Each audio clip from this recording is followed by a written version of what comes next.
What is up, everybody? Welcome back to another video. In today's video, we are going to be discussing Detroit Lions training camp day 10, part 2, observations. Let's get it started. What's up, guys? Jeremy Davis here, wide receiver for the Detroit Lions. Just want to encourage the Lions fans and any football fans in general to subscribe to my guys' channel, DoseOfDion. Welcome everybody to another video. Glad you guys are here. It is good to be back with part number 2. And in today's video, we're going to be running through the observations of Detroit Lions training camp on the field. If you guys want to know about the participation report or you want to hear about some interviews that went on today, go check out part 1. Because in part 2 today, we're just running through the observations. Now, I'm going to say this. Don't take this in a sad way. I know it kind of sounds sad, but trust me, it's a good thing. This is basically the last day of training camp takeaways that we're going to have. I know. It's been a long ride, guys. It's been a journey, okay? We've been here. Y'all have been rocking with me. It's been a journey. It is day 10. And we're only 15 days away. 15 days away from the start of the regular season. Now, unfortunately, there will not be allowed media members in for the entire time from this point on. Okay, they're only going to get about 15 to 20 minutes in there. So it's going to be super limited takeaways from here on out. However, I'm sure we'll keep up to date with the injuries and things like that, but we're only 2 weeks away. So while it is kind of sad, it's also a good thing because that does let us know that we were that close to the NFL season. And today, the Detroit Lions held a scrimmage. They held a controlled scrimmage. Now, we know yesterday they took off the pads. They were like, okay, taking off the pads. Tomorrow, we're going to ramp this thing up. We're going to come back at you guys with the scrimmage. Okay, we're going to come back at you guys with high intensity, live hitting. And they're also going to do this midweek next week. So they came back today, they're coming out with the scrimmage, and there's a lot of really cool takeaways. Now, obviously, we don't have all the inside information, right? We don't get to hear about everything that went down, but we do have some of the major takeaways. We got to hear about some players that we really haven't heard about before at all in training camp, so that's good. And obviously, you know, we already had the injury updates, things like that in part 1. So let's just hop right into this thing, man. Let's just go through these takeaways before we get started. As I mentioned, 15 days until Lions season starts. That's why that is up there. Now let's get into today's video. Also, for the people wondering about the Fantasy Football League and whether or not I'm going to make a third one, first I got to check, make sure the other ones are full, but I believe they are full. I think I'm going to make a third one. If I do, make sure you go check out the community because that's where it'll be, okay? The link will be over there. Please don't join multiple, okay? If you're already in one, please do not join another one. It just takes away spots from other people, and I got to try to keep control of all these. So I don't want to have like 6 fantasy leagues. So please, if you're in, make sure you're active. Make sure you actually are involved in the fantasy league. I get it if you missed the draft and stuff, but make sure you're involved in the league, okay? And also, please don't join more than one unless you have like 2 people playing it. Obviously, that's a different situation. Now let's get into these takeaways, man. So we got to hear from a lot of different people on today, and I'm sure there's going to be a lot of different takes from different people on how they saw things, but this is the takeaways that I have. We're going to first start off with Kenny Golladay, and Kenny Golladay was probably the best player on the field today. Marvin Jones has had a very good training camp. Matthew Stafford's had a good training camp, and now we hear about Kenny Golladay. Now, Kenny Golladay is expected to get an extension pretty darn soon. Dave Burke actually believes in the next couple of weeks he could get that extension. Kenny Golladay on his final year of his deal, the final year of his rookie deal, has been one of the best receivers in the league, and today he showed why he deserves to get paid. He had 2 touchdown grabs today, and earlier when we listened to what Danny Amendola had to say about Darrell Bevell, Matthew Stafford taking shots, they also talked about a little bit of Kenny Golladay and how we kind of saw that on the field today. Well, Kenny Golladay had 2 touchdown grabs. One of those touchdowns was actually a one-handed grab, which Dave Burkett basically said it looked like a suction cup. So Kenny Golladay was incredible today, kind of what you're expecting, and they're also expecting that he's going to get paid pretty soon. He should get paid. Okay, if we don't pay him, I'm going to be very surprised. I'm expecting him to get paid. That one-handed touchdown grab did come against Amani So, yeah, you know, that's just a tough cover. It's a tough cover for anybody. It's not his fault. It's tough for everybody.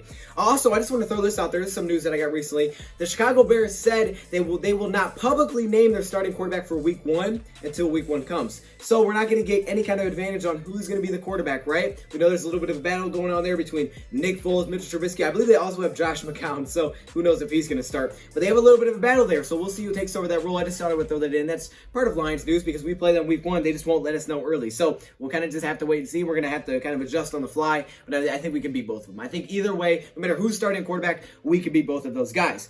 Now, moving on to my next point, which is about Amani. So as I mentioned, Kenny Golladay caught that one-handed touchdown on Amani. Well, Amani has had a really good camp, and that has continued. Amani has continued to be very good. And Jeffrey Okudah, you know, he's young. He's a rookie. He's just stepping in, so he makes mistakes. Well, today, Amani was back with the first-team reps, and he was one of the top corners for the Detroit Lions with Desmond Trufant, and he played well once again. And actually, the thought is this. I believe Chris Burke said this, that if the season started today, he believes Amani would be the starting cornerback across from Desmond Trufant. He is just ready to go. He's ready to take that starting role right now. At some point, Jeffrey Okudah probably will be. But as of now, he believes it's Amani, and I'm completely good with that. Like I said, we need the depth. It's good to have this problem. This is a great problem to have because we would have wanted to have this problem last season. We, unfortunately, had the opposite of this problem last season. Last season, we had a guy that was in that role that we didn't want to be there, so it was a mess last year. But this season, this is a great problem to have for the Detroit Lions. Now, moving to the offensive side of the ball, we're going to talk about Jason Huntley a little bit. Jason Huntley is a fan favorite. A lot of people want to see Jason Huntley. A lot of people, I honestly think that Jason Huntley a little bit is starting to remind me a little bit of Javid Best. You know, that speed, and that's what everybody talks about. His ability to catch the ball in the backfield, play the receiver position as well. He definitely reminds me of J.D. McKissick. You know, I've made my videos on that. I've said that multiple times. If you stop bringing that up, I know, I'm sorry. I just see that kind of role for him. I think Jason Huntley does make the team, and right now it's a numbers game. We'll see if the Detroit Lions decide to keep him, because if they're going to keep multiple receivers, they may have to cut down on other positions. Well, whether or not they keep Jason Huntley, I'm not exactly sure. I think they will. However, Jason Huntley has done really well. And with DeAndre Swift and Bo Scarborough both out due to injuries, Jason Huntley's gotten some opportunities with the second team, and today he did very well. He showed off some of that great vision, and Dan Miller, who was on the show a little while ago, you guys go check that out if you want to, Dan Miller said what's crazy about Jason Huntley is his 0 to 60 is silly. Like, he's just that fast. It's ridiculous. And it's not necessarily that I think is in a straight line. I don't know if he would be the fastest running back we have. He'd be up there with Ty Johnson. I bet that'd be a great race. But I think what he has is that explosiveness. He's a super explosive, super athletic, super agile running back. And I think that's what he has. That little short area quickness is what he brings to the table. Ty Johnson's got the top end speed, but he's more of a power kind of guy. Look at Jason Huntley. He's a slick. I don't know why I said slick. Super quick. Just super quick. And that's what he brings to the table. So it looks like Jason Huntley has to be there. I mean, the Lions have a lot of offensive weapons, but the firepower that Jason Huntley brings to the table is just something that you can't pass off on. Even if you're not going to give him that many reps, you got to keep him on the team. I think Jason Huntley does make the team this season. Next up, Jarrad Davis. Jarrad Davis had a great day today. He's had a couple of good flashes, especially against the run. And today he had, by the count, 3 run stuffs today and a couple of big ones. He made a huge run stop against Ty Johnson, which forced a field goal. And I guess he hit him so hard he ended up flexing after, you know, hey, Jarrad Davis looks big. Jarrad Davis bulked up this offseason. So if he wants to flex, let him flex. He also had a big hit on Jonathan Williams as well. He was making some big plays. You know, he's filling his gaps really, really well. I'm not sure if they were necessarily coming from the edge or from the interior. I'm really curious to see that. I'm not exactly sure, but I do know that he was making some big stops. That's where Jarrad Davis thrives. That's where he's thrived his entire career, and we need him to thrive in some other places, but that's what he does give. I mean, if you want to know what Jarrad Davis does best, it's that. He's fast. He's a fast linebacker, he's athletic, and he will hit you. He's not afraid to hit you. And now, with the more weight he's put on and taking off a lot of fat, the dude's a monster, okay? You don't want to get hit by Jarrad Davis. He is basically the definition of a run stopper. Not a stopper, run stopper right now, because he will stop you in your tracks. Well, you know his fifth-year option isn't picked up, but it's nice to see him around for the future. We'll have to wait and see if the Lions decide to make that decision.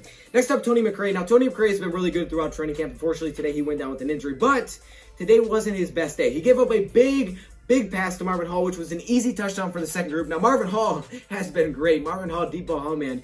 Every single day at training camp, it's like he lives up to his name. It's the perfect name for deep ball Hall, because every day it's like, oh, he burned somebody. Well, of course, that's all he does. And today he had a huge play against Tony McRae for a touchdown for the second string on their first drive. On the first drive for the second team, he had a touchdown. That's incredible. Jamal Agnew also caught a touchdown today, which is nice. Jamal Agnew continues to keep it up. And we heard Danny Amendola talk about Jamal Agnew as well, saying that, hey, Agnew basically catches everything thrown to him. So you're telling me this explosive guy, that play returner, is catching everything?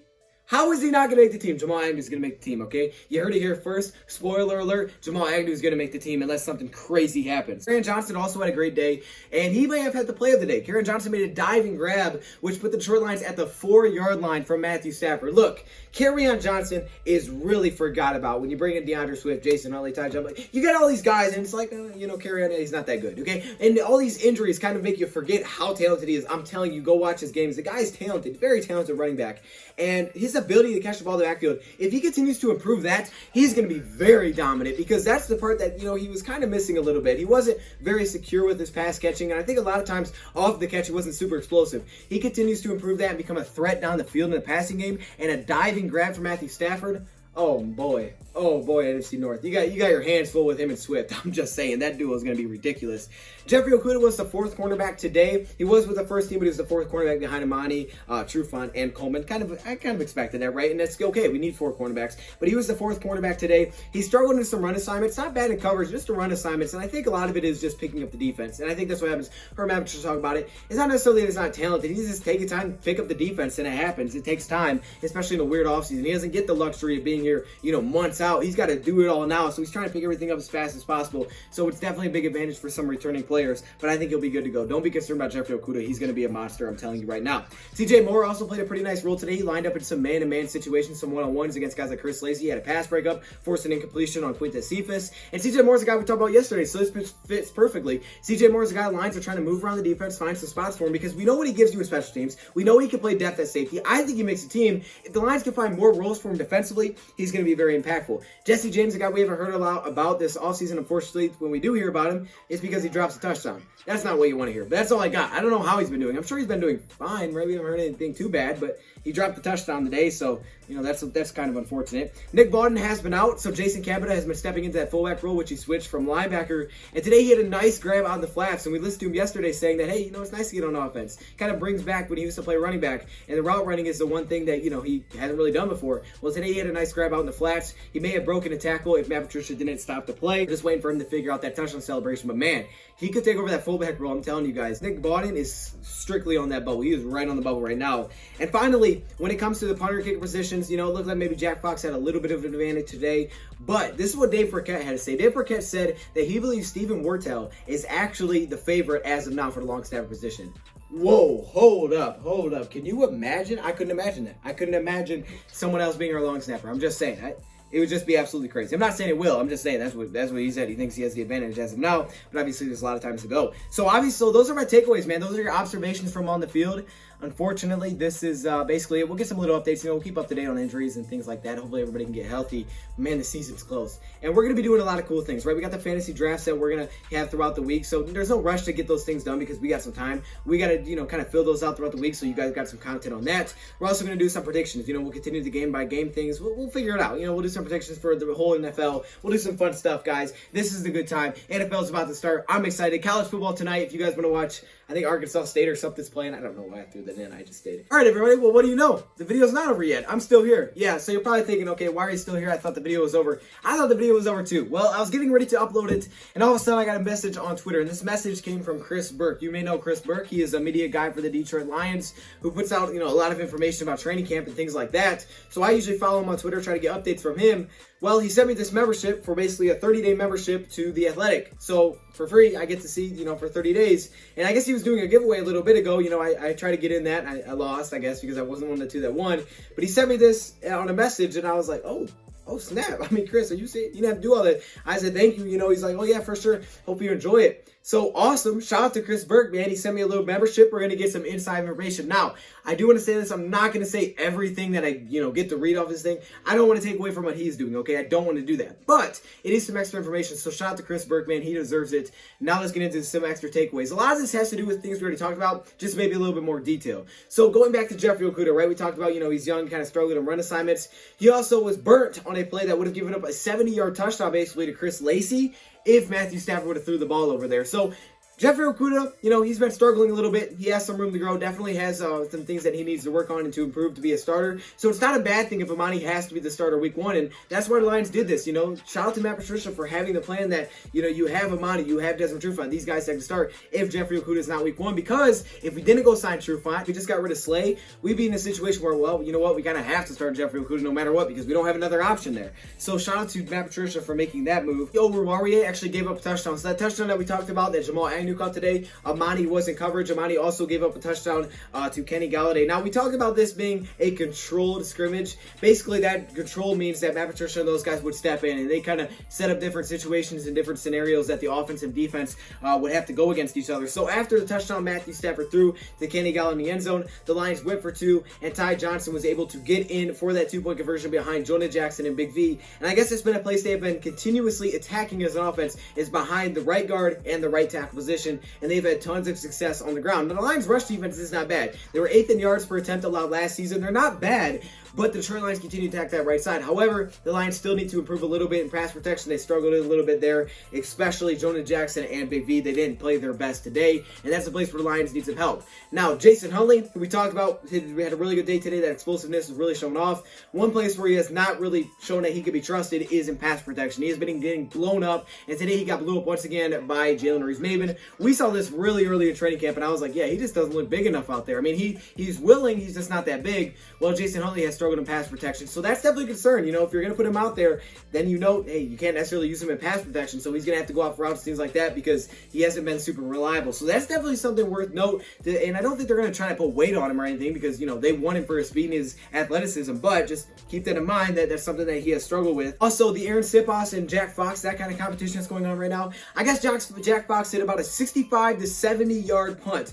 65 to 70 yard punt with the wind in his back. I mean, that's ridiculous. That's a long way, and Marvin Hall had to let it bounce. I mean, that's an incredibly long punt. Also, a lot of people like Kevin Strong. I was planning to do a Kevin Strong video. Kevin Strong got some first team reps today. Still some second team as well, but also some first team reps, and I guess the Lions are really using him in there on third downs than the inside for some pass rushing opportunities. So that's where Kevin Strong's role's been. I thought that could be a little bit of Jayshon Cornell. Now with Cornell out for the year on IR, we could see a little bit of that from Kevin Strong, so that's really cool to see. Also, Chase Daniel definitely put a leg up on the race between David Blau today. I guess he had a way better day. David Blau missed a couple of options, so he played really well. And Frank Ragnow has been great against every single pass rusher or defensive line we want to throw at him. Whether it's in run protection or pass protection, he's been great. His athleticism and strength, that kind of combined, has allowed him to be a beast. He's probably the Lions' best offensive lineman, and he's so young. It's incredible. So those are just a few extra takeaways. Again, I don't want to give away everything that he had to say. If you guys do want to go check it out, you can. It's The Athletic, so I'm going to give him a little promo there. Because shout out to Chris Burke, man. That was awesome. If you're watching this, which if you are, I appreciate you.